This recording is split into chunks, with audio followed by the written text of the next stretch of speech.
Hello everyone, this side Manish Sachdeva. Today we are going to discuss our next topic of digital electronics, that is Boolean algebra laws. Last time हमने जो topic cover किया था that was Boolean algebra and logic gates, right? So हमें सारे logic gates के बारे में पता चल गया होगा. 7 kind of logic gates are there: AND or not, NAND, NOR, XOR and XNOR, right? तो अब हमारे पास जो इक्वेशंस है वो ये है कि हमें अब बूलन ऐसे लॉजिकल एक्सप्रेशन को सॉल्व करना है. कई बार हमारे पास ऐसे कॉम्प्लेक्स एक्सप्रेशन आ जाते हैं जिनको सॉल्व करना बहुत बहुत कॉम्प्लेक्स होता है. तो उनको इजी बनाने के लिए there are some kind of laws, ठीक है, that is known as Boolean algebra laws. उनके बारे में पढ़ेंगे कि कौन कौन से लॉज होते हैं और उनमें कौन कौन से फॉर्मूलेज होते हैं जिनको हम यूज करेंगे for the simplification of logical expressions, right? So let's start with that. सबसे पहले बूलियन अलजेब्रा होता क्या है? The Boolean algebra uses a set of laws and rules to define the operation of digital logic circuit. ये kind of set of laws है या rules है जो कि digital logic circuit में जो operations है उनको define करते हैं, right? The set of rules or laws of Boolean algebra expression have been invented to help reduce the number of logic gates needed to perform a particular logic operation, resulting in a list of functions or theorem commonly known as laws of Boolean algebra. अब ये सारे para का मतलब क्या है कि ये जो लॉज हैं या रूल्स हैं बूलियन अलजेब्रा के, इनको क्यों इन्वेंट किया गया? Because to help to reduce the number of logic gates. जैसे हम कोई कम्प्लेक्स सर्किट बनाएंगे उसमें number for example 20 number of logic gates लगे होंगे, तो हम इन लॉज की हेल्प से मिनिमाइज कर सकते हैं उनको, ठीक है. उनका एक छोटा सा एक्सप्रेशन आउटपुट में निकल आएगा और उसके अकॉर्डिंगली हम लॉजिक गेट्स का छोटा सा सर्किट भी बना सकते हैं उस कम्प्लेक्स सर्किट से. तो वो आगे आपको जाके क्लियर होगा. उससे पहले हम इन लॉज के बारे में पढ़ेंगे जो कि आपने नोट डाउन करने हैं और इनके नाम याद रखने हैं, right? The Boolean algebra is therefore a system of mathematics based on the logic that has its own set of rules and laws which are used to define and reduce Boolean expression. अब ये एक simply mathematics है, simply maths की तरह ही है. जैसे maths के कुछ algebras होते हैं, कुछ formulas होते हैं उनको simplify करने के लिए, ऐसे ही Boolean algebra के जो laws हैं that is based on the maths, right? और इन सब के अपने लॉजिक होंगे और वो काम क्या करते हैं? It is use to reduce the expression. जो कॉम्प्लेक्स एक्सप्रेशन होंगे उसको रिड्यूस कर पाएंगे इनकी हेल्प से.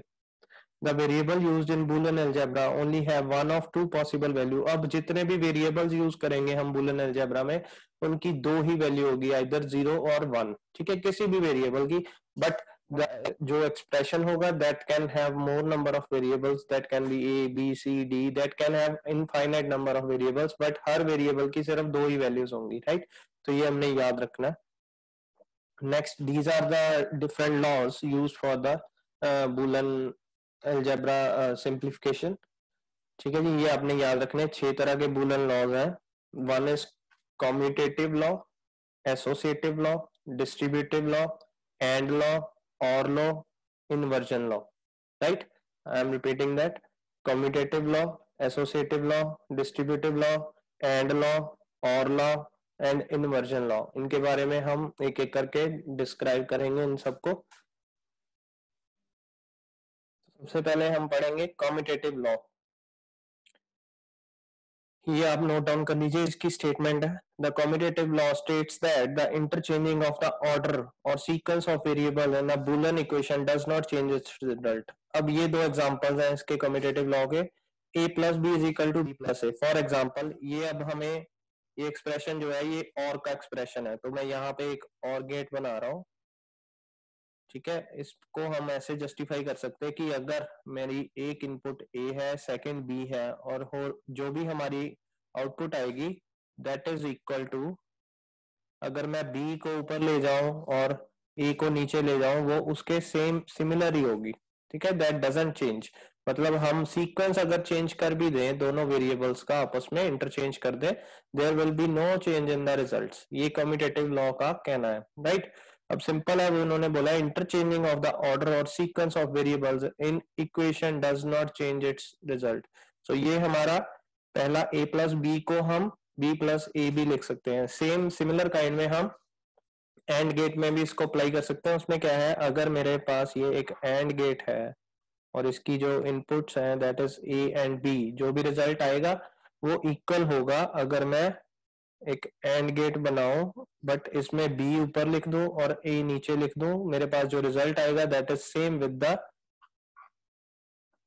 Last and gate, right. So similarly मैं इसको ये भी लिख सकता हूं कि A dot B will be equal to B dot A. तो ये दो तरह के कम्यूटेटिव लॉज होते हैं जिसमें और गेट और एंड गेट की हेल्प से हम वेरिएबल्स को ऊपर नीचे कर सकते हैं। ऐसे ही और भी जितने भी गेट्स होंगे, चाहे वो नॉर गेट है चाहे नैंड गेट है, हम वेरिएबल्स को सीक्वेंस को चेंज कर सकते हैं, ठीक है। There will be no difference in that. Okay, so next associative law, ये क्या कहता है? This law states that the order in which the logic operations are performed is irrelevant in which the logic operations performed is irrelevant as their effect is the same। अब ये चीज आप देखिए, इसमें उन्होंने क्या कहा है कि मेरे पास ये एंड गेट को डिपिक्ट करता है, इसमें दो एंड गेट्स यूज हुए हैं, ये देखिए आप देख सकते हैं यहाँ पे दो डॉट्स लगे हैं। तो हम एज इट इज अगर मैं इसको सिंबलाइज करूं तो मेरे पास ऐसा गेट बनेगा, एक ए और बी के बीच में एंड गेट लगा है और इसकी जो आउटपुट है वो हम सी के साथ एंड गेट के साथ लगा रहे हैं। तो ये आउटपुट है मेरी ए सी ए बी। तो वो कह रहे हैं कि ये इक्वल होगा, हम इंटरचेंज कर सकते हैं ए को सी के साथ, तो वो मेरा ये चीज बन जाएगी जी।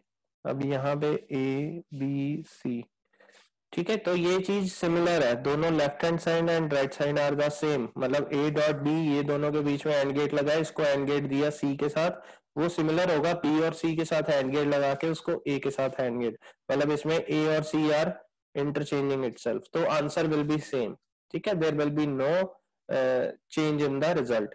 ऐसे ही सिमिलरली और गेट में भी इसको हम पॉसिबल कर सकते हैं।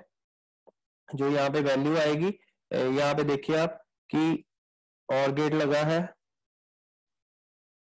दो और गेट लगे हैं, एक लगा है ए और बी के बीच में और एक लगा है सी के बीच, इसका रिजल्ट जो है वो सी के साथ दिया है हमने।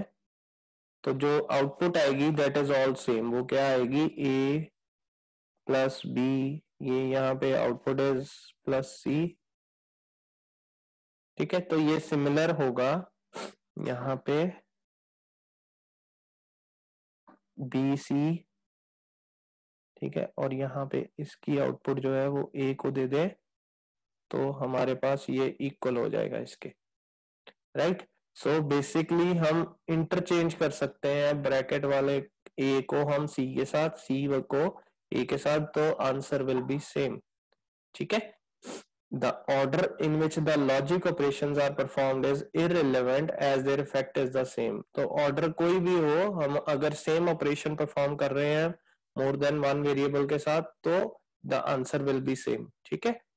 ये कंडीशन है कि जो हम ऑपरेशन परफॉर्म कर रहे हैं वो सिमिलर होना चाहिए, कि यहाँ पे और बी के बीच में भी और है और आगे भी हम और गेट के साथ इसको अप्लाई कर रहे हैं, right. So this is associative law. ये दोनों लॉज आप अपनी कॉपी पे नोट कर लीजिए। अगर ऐसे कोई एग्जांपल आ जाती है कि ये लॉ किस, इसको कौन सा लॉ कहते हैं, तो हम आंसर देंगे एसोसिएटिव लॉ, और इसको भी एसोसिएटिव लॉ के आंसर से जाना जाएगा, राइट। Next distributive law. अब डिस्ट्रीब्यूटिव लॉ क्या है, ये डिस्ट्रीब्यूट करता है इक्वेशन को।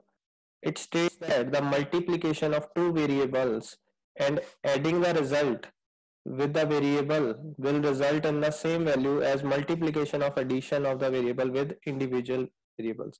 अब इसको सिंप्लीफाई करने के लिए ये इसका एक फॉर्मूला है, आप यही फॉर्मूला आपने याद रखना है। इसमें क्या दिया है कि a प्लस बी सी, अब उन्होंने कहा है मल्टीप्लीकेशन ऑफ टू वेरिएबल्स, कोई भी दो वेरिएबल को जब हम मल्टीप्लाई करते हैं एंड उसके रिजल्ट को जब हम ऐड करते हैं किसी और वेरिएबल के साथ, वो इक्वल होगा, that is equal with the multiplication of addition of the variable with individual variables। मतलब अगर ये दो वेरिएबल्स को हम मल्टीप्लाई कर रहे हैं और इसको किसी एक के साथ ऐड कर रहे हैं ठीक है, और ऑपरेशन लगा रहे हैं, तो वो सिमिलर होगा इन दोनों जो वेरिएबल्स को इंडिविजुअली अगर हम ऐड करके बाद में मल्टीप्लाई कर दें।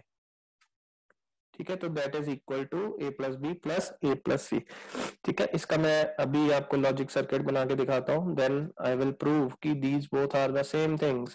पहले लेफ्ट हैंड साइड का अगर मैं लॉजिक सर्किट बनाऊं तो वो क्या बनेगा, यहाँ पे बी एंड सी के बीच में क्या है, दैट इज मल्टीप्लीकेशन।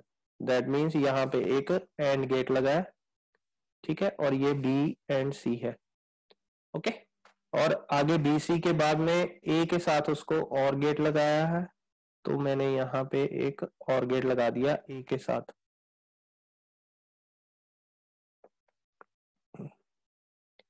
एक सेकेंड,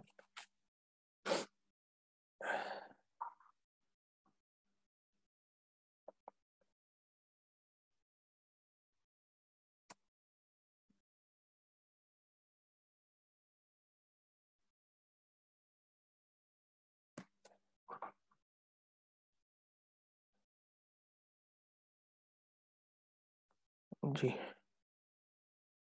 यहाँ पे ये जो इसकी आउटपुट आएगी that is A plus B C. ठीक है, that is similar with the A B के बीच में हमने एक और गेट लगा दिया, ऐसे ही ए और सी के बीच में एक और गेट लगा दिया, और दोनों को आपस में मल्टीप्लाई कर दिया, मतलब एक एंड गेट लगा दिया, तो output will be A plus B multiply by A plus C. ठीक है, ये दोनों सेम होंगे। इसको हम जस्टिफाई कैसे करेंगे, वी कैन जस्टिफाई दैट। ये आप अपनी कॉपी पे डायग्राम बना लीजिए दोनों, हम अभी इसको ट्रुथ टेबल के साथ जस्टिफाई कर सकते हैं। जी, हमें 3 वेरिएबल्स चाहिए, तो मैं एक टेबल बना रहा हूं यहाँ पे, जहां पे मैं तीनों वेरिएबल्स लूंगा।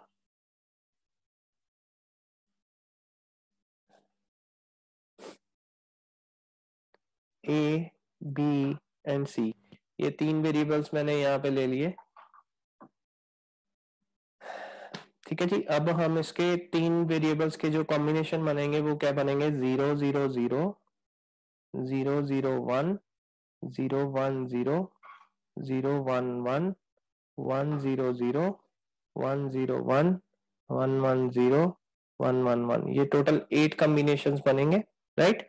अब हम अगर यहाँ पे पहले ये वाला कंसेप्ट लगाए, बी एंड सी को मल्टीप्लाई करें, तो क्या आएगा मेरे पास आंसर, बी एंड सी को मल्टीप्लाई करो यहाँ पे, 0 0 का 0 0 1 का 0 1 0 का 0 1 1 का 1 0 0 का 0 0 1 का 1 1 0 का 1 1 1 सॉरी 1 0 का 0, यहाँ भी 0 यहाँ पे 1, तो ये चीज आएगी।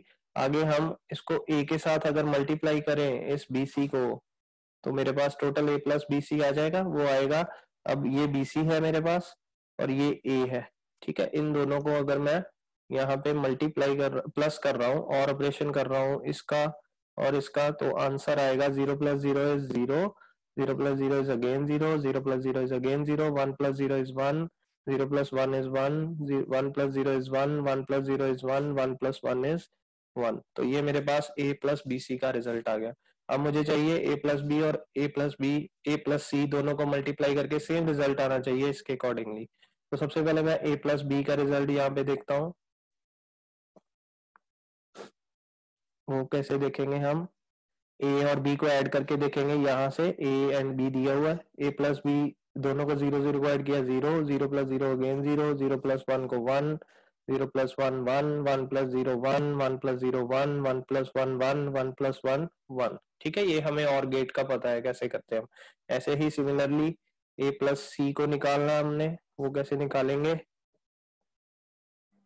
ए हमारे पास ये दिया है, सी हमारे पास ये दिया है, दोनों को ऐड करके देखते हैं, 0 plus 0 0 0 plus 1 1 0 plus 0 0 0 plus 1 1 1 plus 0 1 1 plus 1 1 1 plus 0 1 1 plus 1 1।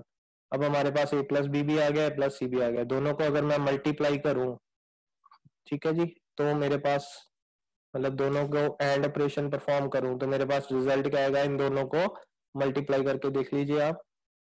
तो मैं यहाँ पे 0 plus 0 into 0 is 0, 0 into 1 is 0, 1 into 0 is 0, 1 into 1 is 1, 1 into 1 is 1, 1 into 1 is 1, 1 into 1 is 1, 1 into 1 is 1. अब ये यहाँ पे जी, अब हमने क्या करना है, इसको हमने चेक करना है कि ये जो है हमारे पास आउटपुट आ रही है, this is equal with this or not. तो अगर हम देखेंगे इसको तो these are the similar things, right. तो ये मेरे पास दोनों सिमिलर आ रहे हैं, that means this equation is okay. हम इसको मान सकते हैं कि a प्लस बी सी, ये हमारी जो है a plus B C that is equal to a plus B multiply by a plus C. ठीक है, तो this is called distributive law. ठीक है जी. ऐसे ही सिमिलरली इसका एक और लॉ है, वो क्या है, a डॉट बी प्लस सी. अब इसमें उल्टा कर दिया ऑपरेशंस को, इसमें दो वेरिएबल्स एड अप हो रहे हैं और तीसरे के साथ मल्टीप्लाई हो रहे हैं. अब that will be equal to a dot B plus a dot C. तो ये दो फॉर्मूलाज हैं जो कि आपने डिस्ट्रीब्यूटिव लॉ में याद रखने हैं, और इसको अपनी कॉपी पे लिख लीजिए. This is also a Boolean algebra law, right. अगले लॉ की तरफ चलते हैं हम, एंड लॉज. अब इनको एंड लॉ क्यों कहा गया है, बिकॉज ये सारे ऑपरेशंस में हम एंड ऑपरेशन परफॉर्म करेंगे, therefore they are called AND laws. इसमें चार रूल्स है, चार ऑपरेशंस है. सबसे पहला है a dot zero is equal to zero. अब हम एंड गेट बनाएंगे इन चारों के लिए. एक इनपुट उन्होंने a ले ली और दूसरी को जीरो ले लिया. अब a कैन बी जीरो और वन. मेरे को आउटपुट चाहिए, वो क्या आएगी. एक तो पर्टिकुलर जीरो ले ली उन्होंने, जीरो को चेंज नहीं कर सकते हम, राइट. हम a को एक बार जीरो दे के देखते हैं, एक बार वन दे के देखते हैं. अगर हमने a को जीरो दे दिया, हमें पता है zero dot zero is equal to zero. a zero था, आउटपुट भी जीरो आ गई. ठीक है. सिमिलरली हम यहाँ पे वन दे के देखते हैं, a को वन दिया. अब one into zero is again zero. That means अगर हमारा कभी भी ऐसे आ जाए कि a डॉट जीरो हमें करना पड़े, the output will always be zero. ये फर्स्ट लॉ है एंड रूल्स का. ठीक है. एंड लॉ कहते हैं इसको, कि किसी भी वेरिएबल के साथ अगर हम डॉट जीरो लगा दें पर्टिकुलर, तो output will always be zero, right. So next क्या कहता है, a dot one is always a. ये हमने प्रूव करना है. कैसे करना है, मैंने एक एंड गेट लिया, इस पे मैंने एक वैल्यू वन कर दी और एक को a दे दिया वेरिएबल. अब हमारी आउटपुट a आनी चाहिए. मैं यहाँ पे जीरो लगा के देखता हूँ a को. अब वन डॉट जीरो हमें पता है एन का गेट होता है, one dot zero is equal to zero. That means a zero था, आउटपुट भी जीरो आ गई. तो अभी तक तो ठीक जा रहा है, a आ रहा है. अब मैं यहाँ पे वन लगा के देखता हूँ a को वन दिया, one dot one is one. That means जैसे जैसे मेरा a चेंज हो रहा है, अगर मेरा a जीरो है तो output is going to be zero. अगर मेरा a वन आ रहा है तो output is going to be one. That means this rule is okay, कि जब भी किसी वेरिएबल को वन के साथ हम मल्टीप्लाई करेंगे, एंड ऑपरेशन परफॉर्म करेंगे, the output will always be a. ठीक है. जो भी a की वैल्यू होगी वही आउटपुट में हमें मिलेगा, right. So a dot one is a, ये आपने याद रखना है. नेक्स्ट है a dot a is a. अब ये भी हम चेक कर लेते हैं. यहाँ पे भी a है, यहाँ पे भी a है. अब हमारा आउटपुट पे भी a आना चाहिए. दैट मीन्स अगर मेरा a जीरो है तो दोनों तरफ जीरो आ गया. जीरो जीरो हमें पता है जीरो होता है. एंड लॉ का ट्रुथ टेबल हमें याद होना चाहिए. जीरो जीरो पे जीरो, जीरो वन पे जीरो, वन जीरो पे जीरो, वन वन पे वन. ये हमें एंड का ट्रुथ टेबल पता होना चाहिए. तो जीरो जीरो दिया है यहाँ पे, जीरो जीरो पे आउटपुट आती है जीरो. ए हमारा जीरो था, आउटपुट भी जीरो आ रही. दैट मीन्स अभी तक जस्टिफाइड है. नेक्स्ट हम वन वन देके देखते हैं. यहाँ पे ए को वन दिया, इस ए को पास भी वन चला गया. वन वन का हमें पता है वन होता है, तो output is one again. That means अगर मेरा ए डॉट ए आ जाए किसी एक्सप्रेशन में, तो उसको हम सिंगल ए के साथ जस्टिफाई कर सकते हैं, right. A dot A is always A, right. अब हमारा जो फोर्थ लॉ है एंड लॉ का, वो है हमारा A dot A bar is equal to zero. अब इसमें ए बार क्या है, ए का कॉम्प्लीमेंट। अगर मेरा ए जीरो है तो ए बार मेरा वन होगा, ऐसे ही अगर ए मेरा वन है तो ए बार मेरा यहाँ पे जीरो होगा। ठीक है, that is the complement of A. अब वो कह रहे हैं एक एंड गेट बनाया, एक जगह ए ले लिया हमने, एक जगह ए बार ले लिया। ठीक है, उसी वेरिएबल का कॉम्प्लीमेंट। अगर मेरा ए जीरो है तो ए बार वन होगा, जीरो वन पे मेरा एंड गेट होता है जीरो, तो आउटपुट इज ऑलवेज जीरो। ठीक है, सिमिलरली अगर ए मेरा यहाँ पे वन है, दैट मीन्स ए बार पे जीरो होगा।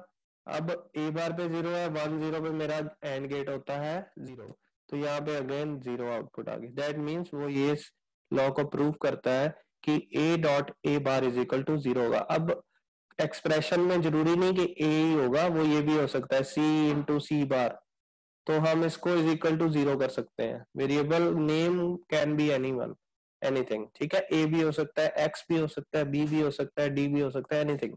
बट अगर ये रूल आ जाए उसमें तो that will be equal to zero, right. So this is called AND law. ये चारों गेट्स आप बना, चारों रूल्स बना लीजिए और चारों गेट्स बना लीजिए एज इट इज, तो आपको क्लियर हो जाएगा। ये 5 मार्क्स का अकेला क्वेश्चन भी आ जाता है। ठीक है जी, तो आगे चलते हैं। सिमिलरली जैसे एंड लॉज है वैसे ही और लॉज भी है। Or law are related with the or operation and therefore they are called or laws. ये भी चार है हमारे पास, इसमें हम चार और गेट्स यूज करेंगे अलग अलग से। सबसे पहले हमारा A plus zero is always A. एक इनपुट मैंने जीरो ले ली, एक इनपुट में वन ए ले रहा हूं, मेरी आउटपुट क्या आनी चाहिए, दैट शुड बी ए। मतलब जो ए इनपुट दे रहे हैं वही आउटपुट पे आना चाहिए। सबसे पहले हमें ट्रुथ टेबल पता होना चाहिए और गेट का। जीरो जीरो पे जीरो होता है, जीरो वन पे वन होता है, वन जीरो पे वन होता है, वन वन पे वन होता है। मतलब कोई भी इनपुट वन हो जाए the output is always one, right.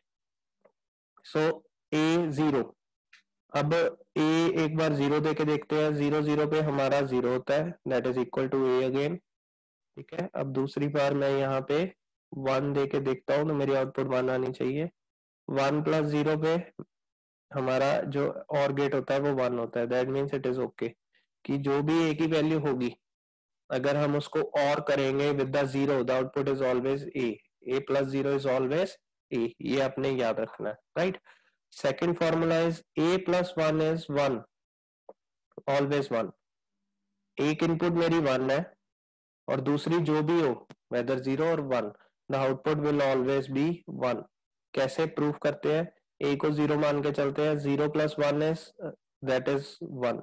ठीक है जी, ऐसे ही ए को वन मान के देखते हैं, यहाँ पे मैं वन में लिख रहा हूँ।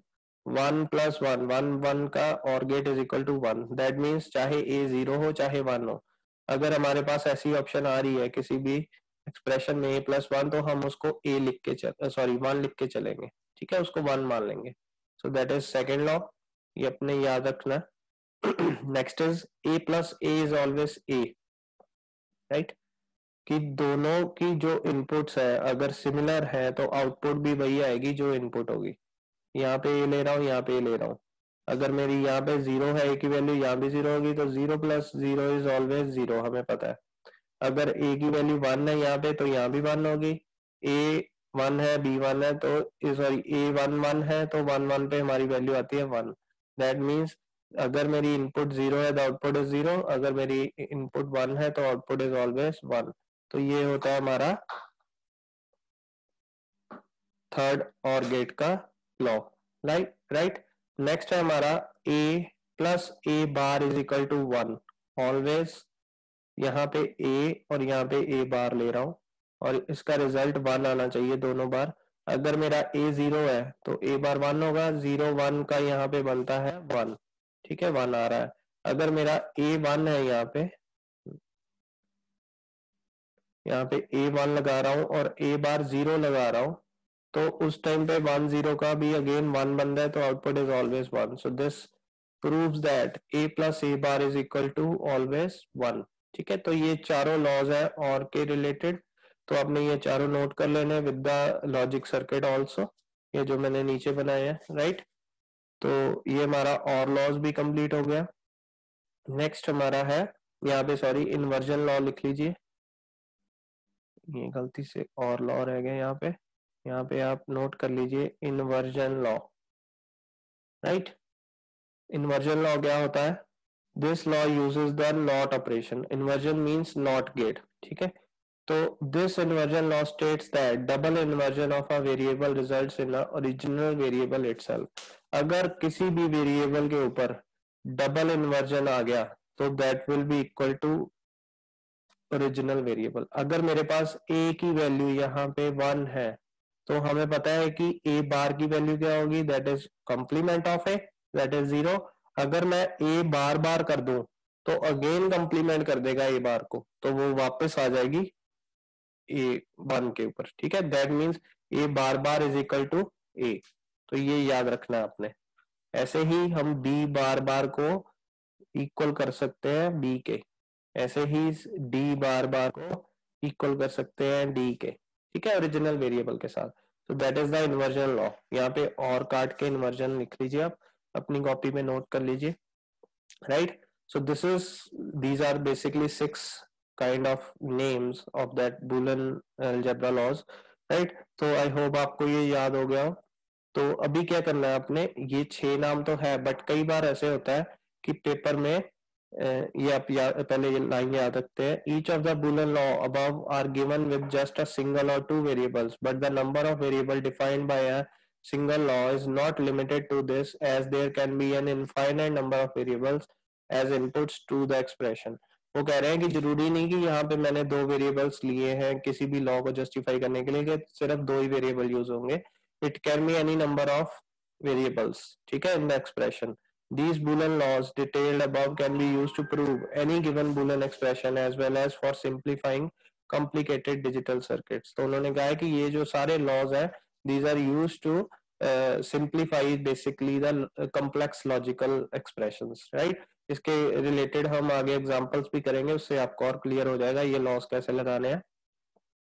आगे इनकी कुछ समरी है, ये मैं पहले आपको पढ़ा देता हूँ।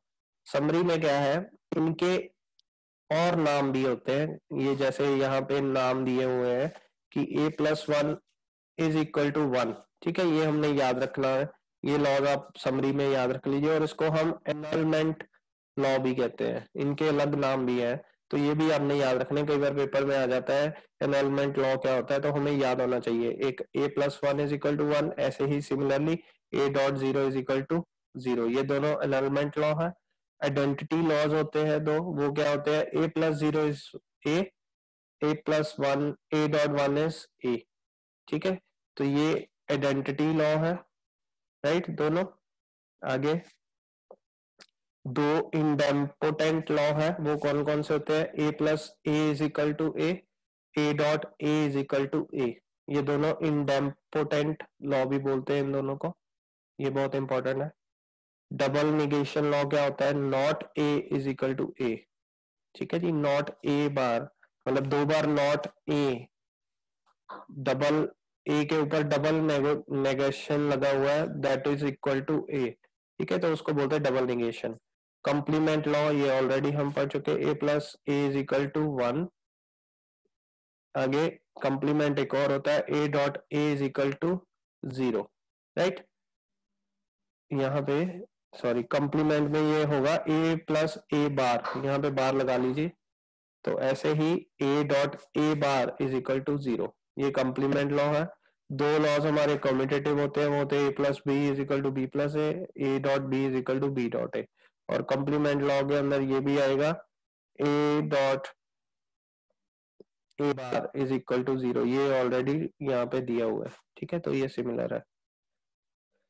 तो ये हमारे समरी थी इन लॉज की, ये डिस्क्रिप्शन दी हुई है एनलमेंट लॉ की कि a term ended with 0 equal 0, कोई भी एक वेरिएबल अगर 0 के साथ मल्टीप्लाई करेंगे द आउटपुट इज ऑलवेज 0, और वही अगर वेरिएबल हम किसी 1 के साथ और करेंगे तो that will be equal to 1। तो ये कुछ कंफ्यूजिंग करेगा आपको, आपने जस्ट ये याद रखना है, आप समरी वाला टेबल याद रख सकते हैं, ठीक है। अगर ये क्वेश्चन आ जाए आपको आइडेंटिटी लॉ या एनवेलमेंट लॉ या इंडेम्पोटेंट लॉ या कॉम्प्लीमेंट लॉ या कम्यूटेटिव लॉ, तो आप ये इस तरह से भी इसको जस्टिफाई कर सकते हैं, राइट। अब ये हमारे पास एक एक्सप्रेशन दिया है, इन्होंने बोला कि प्रूव करो left hand side is equal to right hand side है।